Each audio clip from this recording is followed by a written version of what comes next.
인천여고학점입니다. 오늘이 10월 22일이네요. 10월 22일. 오늘 그 일왕직위식이 있어요. 그래서 우리 총리께서 이제 참여한다라고 하죠. 여기에서 일본 아베 총리하고 한 10분 정도 대담이 있을 것 같다. 이런 얘기 나왔죠. 뭐 길어질 수 있겠습니다만은. 그리고 24일 날 이번 주 목요일 날에는 그 HLB가 FDA 사전 미팅 관련해서 내용이 있을 겁니다.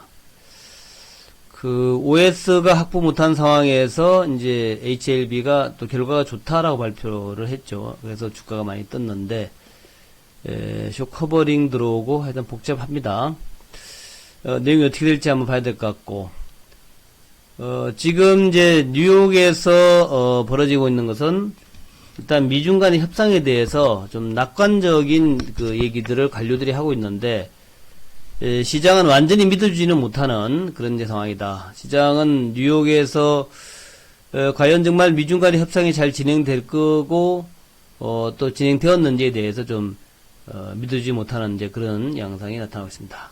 어쨌든 뉴욕 상승 마감 뭐 나쁘지 않습니다. 0.21% 다우가 상승했고요. 나스닥은 0.91% 상승을 했습니다. 트럼프는 오늘 처음으로 김정은 위원장에 대한 얘기를 또 했는데 그거 조금 이따가 말씀드리도록 하겠습니다. 시장이 좀 양호하게 진행되고 있다. 시장은 미중 협상이 좀 양호하다. 미중 협상이 양호하다는 거에 대해서 좀 긍정적으로 반응하는 것 같아요. 그래서 오늘도 이제 그 얘기가 많이 나왔는데, 중국의 류허 장관, 새로운 중미 협상은 실질적인 진전을 거두었다. 단계적인 서명을 위한 중요한 토대를 마련했다. 요 얘기만 보면 정말 잘 되는 것 같은데, 그렇죠? 이번 중미 협상이 실질적인 진전을 거두었다. 단계적 서명을 위한 중요한 토대를 마련했다. 그러니까 오픈 안 한 것이 좀 많이 있나요? 오픈 안 한 것이? 그래서 오픈하지 않은 게 많이 있는지 잘 모르겠는데, 하여튼 뭐 중요한 토대를 마련했다 그러니까 일단 장관이 하는 얘기니까 믿어야 되겠죠. 그 다음에 레리 크돌로, 이 양반이 아주 영향력 있는 사람이잖아요. 국가경제위원회 위원장. 미국과 중국이 무역협상이 상당히 진전이 되고 있다. 잘하면은 중국이 12월 관세도 피할 수 있다. 레리 크돌로는 대표적인 강경파죠. 강경파. 대표적인 강경파하고 바늘로 찔러도 피 한 방울 안 나는 그런 사람인데, 중국에 대해서 좀 우호적인 좋은 얘기를 하고 있다는 거죠. 협상이 잘 되었다는 얘기를 하고 있으니까 이게 어떤 의미인지 잘 모르겠어요. 그래서 류허 장관이나 레리 크돌로가 지금 중국과의 중미 간의 협상이 잘 진행되고 있다라고 얘기하는 거니까, 지금 문서화 작업이 진행 중이죠. 문서화 작업이. 그러니까 뭐 잘 되는 건가 봐요. 그죠? 문우신 장관 역시, 재무장관 문우신도 지난번 IMF에서 중국과의 협상에서 실질적인 진전이 있었다. 이제 실질적인 진전이라는 얘기는 이제 미국이 원하는 것은 지적재산권의 보호라든가, 뭐 중국의 보조금을 갖다가 없앤다든가, 또 투자를 할 때, 합작 투자를 할 때 기술 이전을 강요한다든가, 이런 것들을 이제 불공평하다라고 얘기한 거죠. 그러니까 미국의 지적재산권을 중국이 마구 강탈해 가고 있다는 것에서 그것이 이제 가장 큰 불만인데, 그 부분에 대해서 어느 정도 진전이 있었다라고 보는 건가 봐요. 그죠? 중국에서 회사채 부도율이 높아져서 중국이 항복을 했다. 요즘 중국이 좀 힘들긴 하죠. 미국이 빡빡해 나가니까, 관세 높이고 하니까 중국 기업들이 좀 어려움에 직면해 있다. 맞습니다. 그렇고. 또 3분기 기업 실적들이 비교적 좋다. S&P 500기업 실적 발표한 것 중에서 80%가 양호한 실적을 발표했다. 시장 전망이 좀 낮추어가지고는 몰라도 하여튼 양호하다. MRB 파트너스에서는 이런 얘기를 했습니다. 믿을 수 있고 상당한 수준의 무역 관련 발표는 긍정적인 방향으로 전환을 촉진할 수 있다. 하지만 아직 그런 결과가 나올 것이라는 징후는 없다. 말이 조금 복잡한데, 하여튼 이제 여기 이제 대부분 이제 시장 참여자들, 시장 관찰자들의 생각은 그런 것 같아요. 미중 간의 무역 분쟁 관련해서 뭐 합의했다 그러는데 그런 결과가 아직 나온 게 없는데 이런 관점이 있죠. 말은 좀 그렇지만 어쨌든 아직 그런 결과가 나오지 않았다. 이런 징후는 없다. 이런 식으로 얘기를 하고 있습니다. 그래서 시장은 아직까지 미중 간의 합의를 좀 믿지 못하는 그런 이제 부분이다. 그래요. 그래서 어쨌든 뭐 11월 달, 12월 달, 11월 달에는 이제 서명한다 그러니까 서명할 때까지 한번 기다려 봐야죠. 어떤 식으로 문서화해서 서명하는지 하는 것을 한번 지켜보자. 돼지열병에다가 이제 그 조류 독감까지도 유행할까, AI 바이러스까지 유행할까라고 걱정했는데, 현재는 저병원성이다라고 이제 얘기한다 그런 것 같아요. 충남 아산에서 검출된 H5형 조류 인플루엔자는 저병원성이다 판명되었다. 이 저병원성은 고병원성에 비해서 속도가 좀 느리고 치사율도 좀 낮습니다. 그래서 아직은 안심해도 되겠다. 충남 아산과 천안에서도 그렇다 그래요. 충남 천안에 있는 AI 바이러스도 저병원성으로 판정되었다.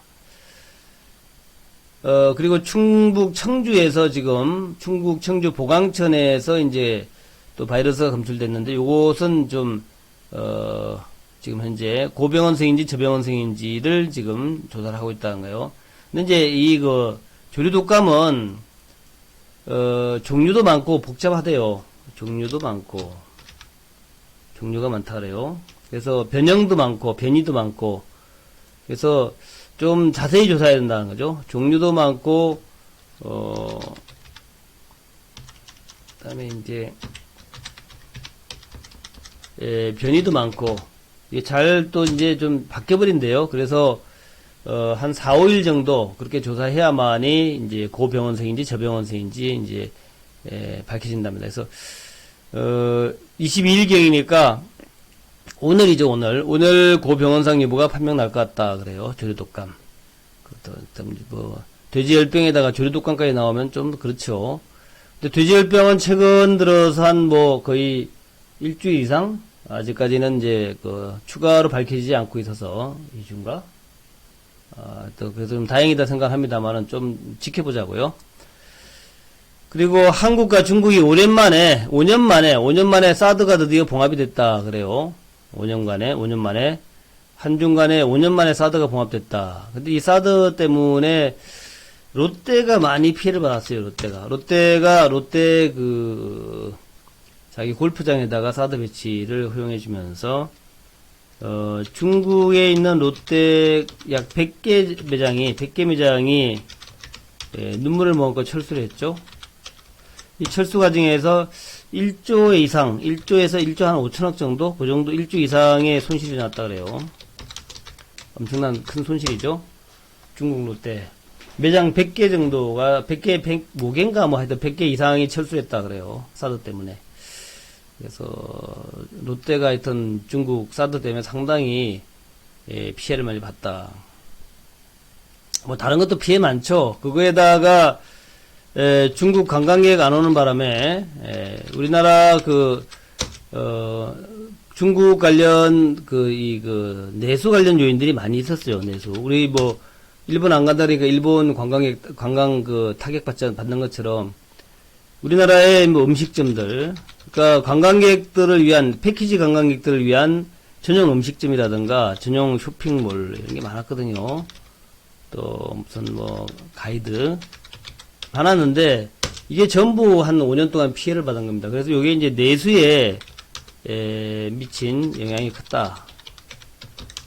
그래서 음식 숙박업에서 상당한 타격을 받았던 것 같아요. 근데 이제 최근에는 상당히 좀 회복되고 있다라고 그러죠. 그래서 이제 완전히 봉합이다 그래요. 완전히 사드 봉합이다 그러는데 사드 배치로 중단됐던 한중 국방전략대화가 5년 만에 북경에서 재개가 되었다. 국방전략대화가 재개됐다는 얘기는 굉장히 중요하죠. 서로 간에 이제 군과 군이 만나서, 군과 고위급 군인사들이 만나서, 서로 대화를 나눈다 하는 것은 매우 중요한 의미를 갖습니다. 상대방에 대해서 적대적이지 않다라는 얘기니까.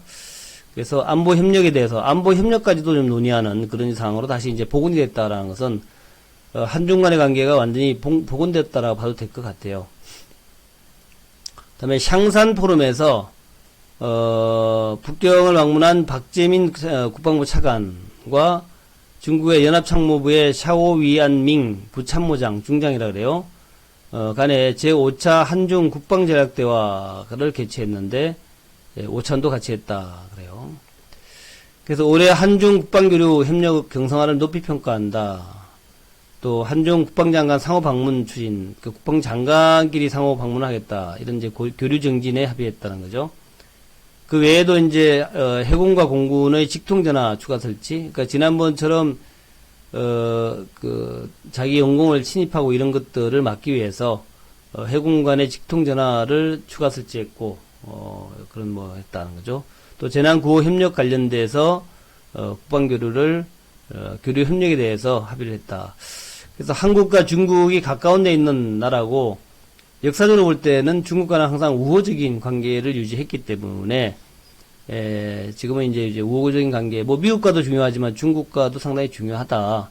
또 우리가 워낙 중국에 대한 수출이 많기 때문에 그런 면에서 우리 경제하고도 굉장히 밀접하고 또 중국 사람들 우리나라 오기 때문에 관광 관련된 내수 문제도 상당히 중요하다라고 보기 때문에 이 사드 봉합은 우리 경제에 좀 도움이 많이 될 것이다 생각을 합니다.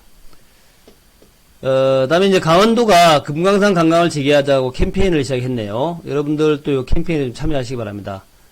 강원도가 금강산 관광 재개하자 캠페인을 시작했는데, 강원도의 민간사회단체가 주축이 돼서 금강산 관광 재개 범도민운동본부를 결성해서 1천만 서명운동을 시작한다 그래요.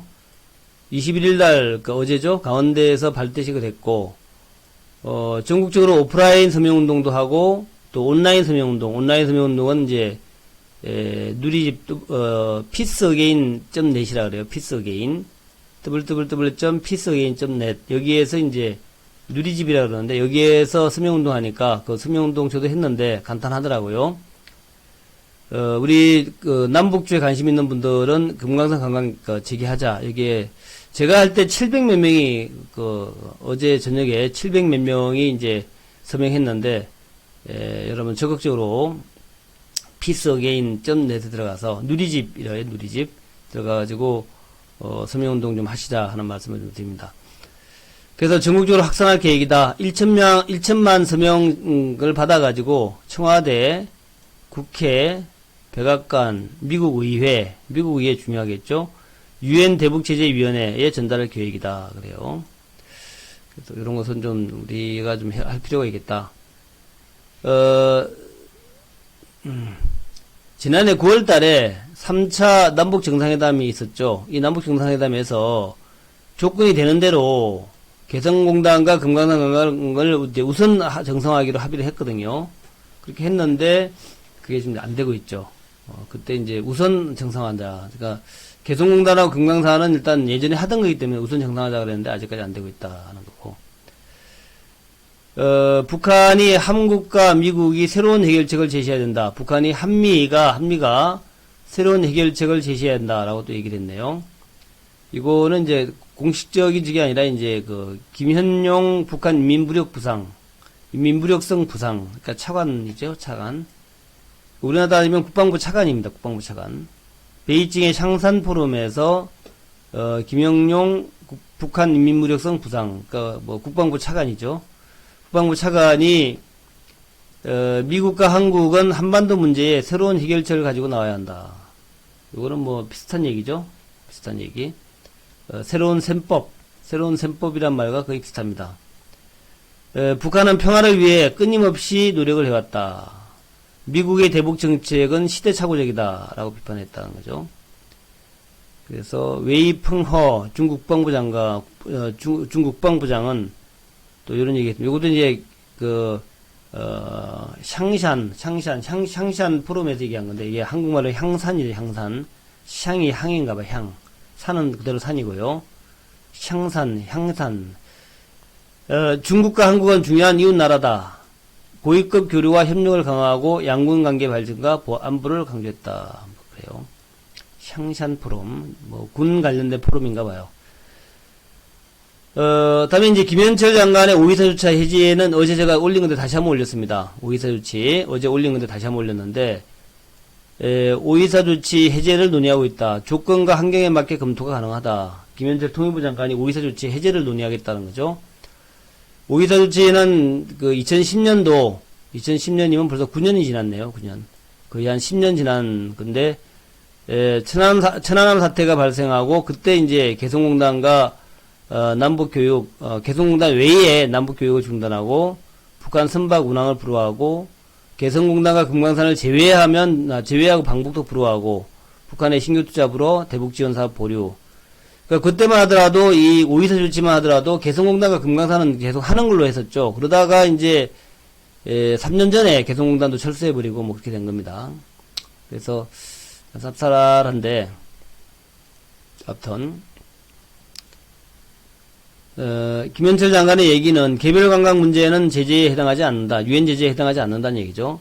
남북 관계만 개선된다면 얼마든지 검토할 수 있는 부분이다. 그래서 김현철 장관이 정말 그 유엔 제재에 해당하지 않으니까 과감하게 개성공단 문제를 좀 풀어나갈지. 어제 제가 뭐 좀 올라갈 거다 얘기했는데 어제 뭐 개성공단 주가 안 올라갔죠. 개성공단이 아니라 그 금강산 주가 안 올라갔습니다만은 어쨌든 다시 한번 그렇다. 그 다음에 그동안에 트럼프가 조용히 했었는데, 오늘 이제 트럼프가 또 김정은 얘기를 했습니다. 김정은은 내 전화는 받는다. 지난 5일날 스톡홀름 결렬 이후, 스톡홀름 회담 결렬 이후에, 트럼프는 공개석상에서 계속 북한에 대한 언급을 안 했어요. 안 하다가, 오늘 처음으로 언급을 했는데, 백악관에서 기자와 문답을, 서로 이제 문답을 하는 중에 불쑥 물어보지도 않았는데 얘기했다면 되죠. 물어보지도 않았는데 말해줄 게 있다. 다른 사람이 대통령이었다면 북한과 큰 전쟁을 하고 있었을 것이다. 이렇게 이제 물어보지도 않았는데, 나는 김정은을 좋아하고 그도 나를 좋아한다. 우리는 잘 지낸다. 면서 나는 그를 존중하고 그도 나를 존중한다. 이렇게 이제 얘기를 했다 그래요. 또 오바마의 얘기에 의하면 김정은과 11차례 정도 통화를 시도했지만 김정은이 받지 않았다. 그런데 그렇게 얘기했다는 이제 오바마가 그리 얘기했다는 얘기죠. 그런데 김정은은 내 전화는 받는다. 거기다 이제 덧붙이기를, 하지만 북한과 전쟁이 일어날 수도 있다. 누가 알겠냐고 언급하면서 비핵화 속도가 좀 늦어지는 데 대한 경고를 했다는 얘기죠. 북한과 전쟁이 일어날 수도 있어. 누가 알겠냐. 이렇게 이제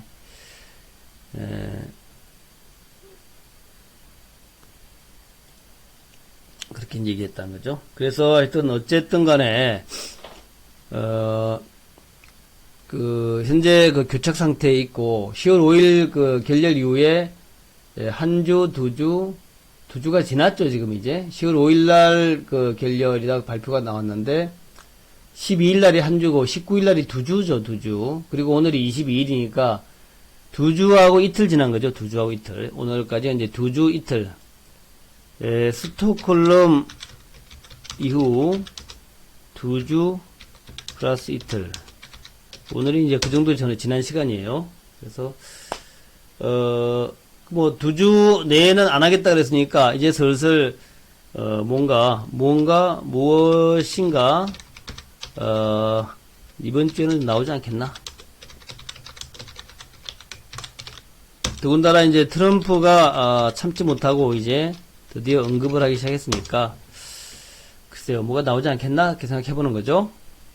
그래서 어쨌든 사드 배치와 갈등 후에 5년 만에 한중 관계가 좀 복원이 되고 있다. 그리고 지금 현재 이제 단체 관광객도 다 들어오고 있잖아요. 그죠? 그래서 중국 관광 관련해 가지고 지금 이제 중국 관광 수혜주에 옛날처럼 뭐 면세점주, 화장품 이런 거가 막 뜨고 그러지는 않습니다만은 전체적으로 이제 내수에 좀 기여하는 부분이 있겠다. 음식점도 그렇고 음식 숙박업.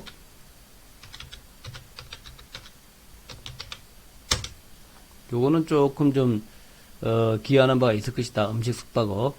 그리고 또 그로 인한 이제 고용 문제가 있죠. 고용 문제. 중국 단체 관광이 좀 많이 오기 시작하면은 이제 아무래도 음식점에 종업원들 좀 다시 모집하고 숙박업의 또 종업원들도 좀 모집하고, 또 이제 굉장히 우리가 뭐 호텔급은 아니더라도, 호텔급이 아니라 뭐 한 4성급이라든가 3성급 호텔들은 많이 지었어요. 3성급. 많이 지었는데, 요런 것들이 좀 활성화되면서, 내수 활성화에 좀 기여하지 않겠나, 이렇게 생각이 드는 거죠. 또, 이종석 전 장관과 김현철 현 통일부 장관이 금강산 개별 관광에 대해서 긍정적이다라고 제가 자꾸 얘기를 하고 있어요. 그래서 요것이 이제 금강산과 대북주에 좀 영향을 주지 않겠냐, 좋은 영향을 주지 않겠냐, 이제 그렇게 예상하고 있는 거죠. 물론 이제 미국 간의 대화가 다시 시작돼야 되겠죠. 미국 간의 대화가.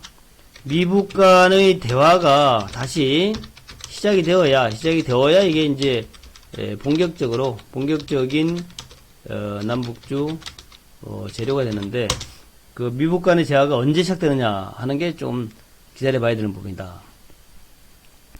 트럼프가 스톡홀름 결렬 이후에 처음으로 북한과의 좋은 관계라고 이제 다시 언급이 나왔기 때문에 조만간에 북한과 대화를 다시 재개하지 않겠나 하는 생각도 좀 해봅니다. 일단 뭐 기다려보자고요. 이번 주겠죠. 이번 주가 중요합니다. 뭐 언제까지 시간을 보낼 수 없는 거고 그렇게 하겠어요. 어차피 이제 올해 말까지 뭐 하겠다 그랬으니까 올해 말까지 하려고 그러면 이번 주가 좀 중요하지 않겠나 이제 그렇게 생각이 되는 거죠.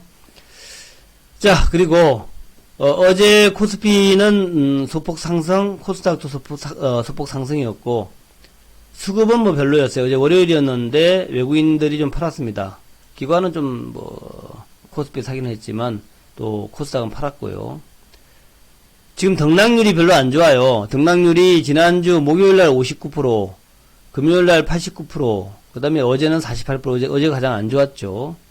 코스닥 같은 경우에도 목요일날 66에서 금요일날 좀 좋아졌는데 75%, 그리고 어제는 43%, 좀 안 좋았죠. 어제는 하락한 종목이 압도적이었다. 코스피가 상승이 266이었는데 하락이 550개나 달했고, 코스닥 같은 경우에는 뭐 상승은 372개, 하락은 862개. 그래서 어제 하여튼 분위기 별로 안 좋았어요.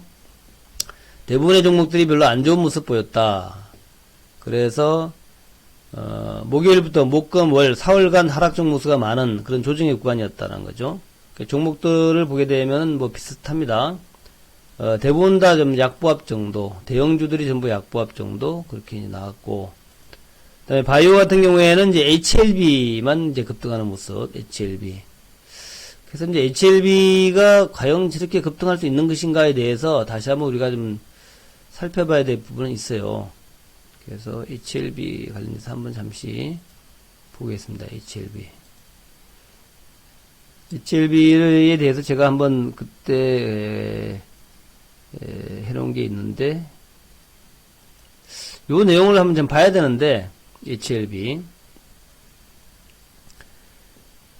표적 항암제 리보세라닙 HLB 임상 3상 성공이다라고 이제 발표를 했단 말이죠. 근데 이게, 과연 정말 성공인가 하는 것에 대해서, 암 진행 억제의 생존 기간을 연장했다. 기존 치료약 대비 소폭 증가했다. 이게 이제 지난달에 나온 거죠. 9월달에 나온 건데, 10월달에 FDA와 본격 협의하고 있다. 시판까지는 걸림돌이 많을 것이다. 그래서 이제 그 과정을 보게 되면 이렇게 되어 있습니다. 2017년 2월달에 그 글로벌 3상, 임상 3상을 진행한다고 했고요. 그리고 2018년 8월달에 이 HLB가 부강약품에서 이제 판권을 도입했어요. 그리고 이제 올해 6월달에 유의미한 전체 생존기간 데이터 확보에 실패했다 발표했죠. OS, 그러니까 전체 생존기간이라는 게 OS인데, 요거 데이터가 확보에 실패했다 그랬고, 석 달 뒤에 유럽 종양학회에서 3상 임상 자료를 공개했는데 여기서 좀 좋다라고 발표했단 말이죠. 석 달 뒤에. 그래서 이제 10월 24일 날 내일 모레입니다. 내일 모레. 미국 FDA와 시판 허가를 위한 사전 미팅을 예정하고 있다라고 얘기했단 말이죠. 그래서 그 내용인데, 그래서 일단 좋은 점은 이제 성공했다라는 거예요. 그래서 좋은 점은 뭐냐면은 요 얘기죠. 이제 리보세라닙이 개발 중인 HLB가 임상 3상에서 유의미한 성과를 얻었다고 밝혔다. 그래서 HLB의 자회사인 엘리바가 스페인 바르셀로나에서 열린 유럽 종양학회에서 위안 3, 4차 재료에 쓰이는 리보세라닙에 대한 글로벌 임상 3상 전체 데이터를 공개했다. 그리고 그래서 암 진행 없이 생존을 연장하는 무진행 생존 기간이 다른 그 치료제 대비 높게 나타났다. 부작용도 줄어들었다. 그래가지고 임상 3상에 성공했다라고 밝혔는데, 그래서 리보세라닙 2.83개월이니 이렇게 나왔어요. 그래서 그것은 성공적이다라고 했는데, 그 전에 나왔던 얘기가 이제, 그거예요. 그래서 요 얘기입니다. 회사 측에서는 24일날 내일 모레 이제 사전 미팅 하게 된다는 거죠. 사전 미팅을 하게 된다는 거예요. 24일날 그 FDA와 사전 미팅을 할 예정인데 임상 3상에서 좋은 성과를 얻었으니까 신약 승인 가능성이 높다라고 이제 회사는 보고 있습니다. 그래서 임상 결과가 좋게 나온 만큼 FDA 사전 신약 허가 협상에서 긍정적일 것이다라고 봤는데 말이죠. 봤는데 그래서 회사는 FDA와 안정성과 유효성에 대한 검정, 생산시설 실사 등을 거치면 내년 하반기에 시판 허가를 받을 것을 기대하고 있다. 내년 하반기에. 근데 이제 FDA가 협의 과정에서 약효나 안정성 등에 대한 자료 보완을 요구하면 허가가 지연될 수 있다. 이런 얘기고, 또 지난번에 6월달에 나왔던 그 OS 문제, 리보세라닙의 OS가 통계학적으로 임상 목표치에 얼마나 도달했는지가 중요한 만큼 다른 지표가 월등히 좋다 하더라도 임상허가가 쉽지 않다는 견해도 있다. FDA가 신약을 허가하는데 여전히 OS는 가장 중요한 만큼 목표했던 OS를 확보하지 못했다면 FDA 통과를 낙관할 수는 없을 것이다. FDA 검증 과정을 지켜볼 수밖에 없다. 그래서 이제 내일 모레가 24일 날이 이제 요건데, 요거 제출하고 난 다음에 이제 또 검증 과정이 있겠죠. 실제 신약을 복용하는 투약군과 위약을 먹는 대조군과의 생존기간 격차는 HLB가 여전히 낮게 나타나고 있다. 그래서 여기에서 이제 HLB 얘기는 이제 그 위약을 먹은 쪽이 좀 이상했다 뭐 이런 거거든요. 그건 이제 그래서 임상 결과에 따르면 전체 생존기간은 리보세라닙 투약군이 5.8개월, 5.7개월, 대조군은 5.13개월로 차이가 별로 없다는 거죠. 그러니까 리보세라닙을 먹은 사람이나 안 먹은 사람이나 생존하는 기간이 별 차이가 없다 이런 얘기예요, 말이죠. 그래서 나머지 다른 치료제인 사이람자, 옵디보, 론스퍼에 비해서 낫다는 거죠. 그래서 이제 다른 업계 관계자는 투약군의 OS 값보다 대조군의 대비 OS 개선값이 약의 효과인 만큼 이 수치가 높아야 신약으로서의 유용성이 크다. 이제 뭔 말인지 아시겠죠? 그러니까 신약을 투여한 쪽이 신약을 투여하지 않은 쪽보다 수치가 높게 나와야 된다. 그래야 신약이라는 게 유용한 건데 그렇지 않다면 신약의 유용성이 없다는 얘기죠. 그래서 HAB가 여전히 이 문제를 해결하지 못했다. 그죠? 그리고 만약에 이제 FDA 시판 허가를 받는다 하더라도 OS 개선값이 낮아가지고 시장성은 낮을 것이다 이렇게 보인다. 시장성이 없을 것이다 이런 얘기도 있다는 얘기죠. 그래서 낙관할 수만은 없다. 그래서 리보세라닙에 대해서 FDA 시판 허가가 나면은 또 이제 상당히 또 이제 좋다라고 얘기가 나오겠지만 그렇다 하더라도 OS 개선값이 낮아가지고 시장성은 별로 없을 것이다 하는 거예요. 그래서 리보세라닙은 이런 겁니다. 암세포 증식을 돕는 신생혈관의 성장을 끊어서 암을 치료하거나 말기암 환자의 생명을 연장한다. 위암이나 간암이나 폐암이나 대장암, 유방암 등 5개의 고형암에서 효과를 보이는 것으로 알려져 있으며 HAB는 자회사인 엘리바를 통해서 한국과 미국 등 전 세계 12개국에서 임상을 진행했다. 이렇게 이제 얘기하는 거죠. 하여튼 그렇습니다. 그래서 거기에 대해서는 이제 우리가 조금 신경을 써봐야 될 부분이다라고 다시 한번 말씀을 드리고, 그리고 조금 제가 자세히 얘기했네요. 그래서 HLB 그렇고요. 그다음에 IT 재료 쪽은 아주 뭐 특별하게 올라가지는 않지만 뭐 비교적 나쁘지 않은 흐름을 보이고는 있어요. 근데 이제 요 IT 재료 장비 쪽은 이제 삼성전자가 올라갈 때 같이 올라가는 특성이 있습니다. 그래서 삼성전자의 상승 여부를 좀 보면서 삼성전자 하이닉스가 좀 올라가면은 또 동반해서 상승하는 그런 특징이 있죠. 이제 그런 거 한번 체크해 보시기 바라겠고, 또 비메모리는 지금 좀 죽어 있어요. 조금 이제 관심에서 좀 멀어져 있다라는 거. 그다음에 5G도 마찬가지입니다. 좀 시세가 고점서 조금 질척거리고 있다라는 거. 그리고 바닥에서 올라오는 조선기자재 좀 보시기 바라겠고, 남북 경협주는 어제 전반적으로 뭐 약세 분위기였어요. 그래서 대하TI나 부산산업이나 이런 푸른기술 같은 것이 마이너스 한 4, 5% 정도. 기대하였던 이제 그 일신석재, 아난테 같은 금강산 종목들도 2 내지 마이너스 한 5% 정도 내려왔었고, 그 전날, 그러니까 지난 주말에 강했던 이제 시멘트주들, SOC 관련해서 시멘트하고, 이 레미콘이 강했는데, 요것들도 조금 조정을 받는 모습, 또 뭐, 토목, 엔지니어링들도 조금 조정받는 그런 모습이었다. 그래서 오늘 뭐 더 내려가지는 않겠지만 어쨌든 오늘도 한번 기대해보자. 남북 경협주. 어쨌든 남북 경협주는 이제 그 트럼프의 얘기나 뭐 김정은의 얘기가 좀 나와야 되겠죠. 오늘 김정은 트럼프 얘기는 나왔지만 좀 본격 상승을 위해서는 이제 북미 간의 어떤 접촉이 있어야 되겠죠. 그래서 그것이 남아있다라는 거. 그다음에 돼지열병은 그냥 뭐 좀 그렇고요. 지금 이제 좀 죽어 있죠. 그렇다 하는 거. 그래서 이제 결론인데 일단 시장 전체적으로는 양호하다. 그 이유는 이제 미중 회담과 지표 개선 기대감이죠. 특히 이번 주말 경제 24일날 뭐 주로 많이 나오겠네. 24일날 PMI 지수가 나옵니다. PMI 지수. 미국을 중심으로 해서 이제 PMI 지수 발표가 시작이 되는데, 요 PMI 지수는 실사지수죠. 실사지수.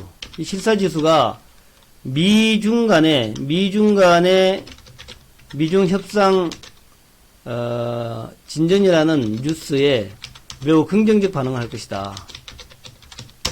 지금까지 이 PMI 지수가 계속 부진했었고, 또 3분기 성장률 같은 게 좀 부진하다라고 하고 있는데, 거기에서 이제 PMI 지수가 좋게 나오면은, 상당히 강한 재료가 될 수 있다는 거죠. 그래서, 이번 주, 24일날, 마킷이 발표하는, 마킷 발표의 PMI 지수. 이게 이제 우리나라 시간으로는 이제 금요일이 되겠죠. 금요일날 우리가 아침에 알 수 있겠는데, 요 PMI 지수를 일단 주목하자 하는 말씀을 드리고, 그 다음에 24일날 또, HLB, 요것도 역시 이제 25일날 나오겠죠. FDA 사전 미팅. FDA 요것도 이제 중요하고요. 그리고 이제 이번 주는 이제, 대형 대표주의 실적 발표가 몰려있는 구간입니다. 대표주 실적 발표가, 피크죠, 피크인 구간이에요. 대개는 실적 발표를 했을 때 주가가 올라가지는 않습니다. 대개는 이제 실적 발표 좋게 나와도 내려가고, 나쁘게 나와도 내려갑니다. 그래서 이번 이제 3분기 실적이 뭐 그리 좋지는 않겠죠. 뭐 그게 크게 나쁘지는 않겠지만, 그래서 이제 이번 실적에 대해서 시장의 기대는 별로 없어요. 그래서 실적 발표를 하고 난 다음에도 뭐 별로 주가가 움직이지는 않을 것 같습니다. 실적이 좋게 나와도 나쁘게 나와도. 별로 좋게 나올 것 같지는 않아요. 그렇게 하시면서 보시기 바라고. 나머지 이제 뭐, 돼지라든가 조류 이런 것들은 아직까지 뭐 재료는 되지 않는다. 그렇게 보시면서 여러분들은, 전반적인, 상황 후전을 기대하는 장기 투자. 그거하고, 또 남북주는 이제, 일단, 미북 간의 접촉 재개, 요거를 좀 기다려 봐야겠죠? 기다리면서, 보유, 홀딩하는 전략, 이렇게 하시면 되겠습니다. 자, 오늘 조금 길어졌는데요. 오늘 요 정도로 해가지고 마무리하겠습니다. 좋은 하루 되시기 바라겠고요.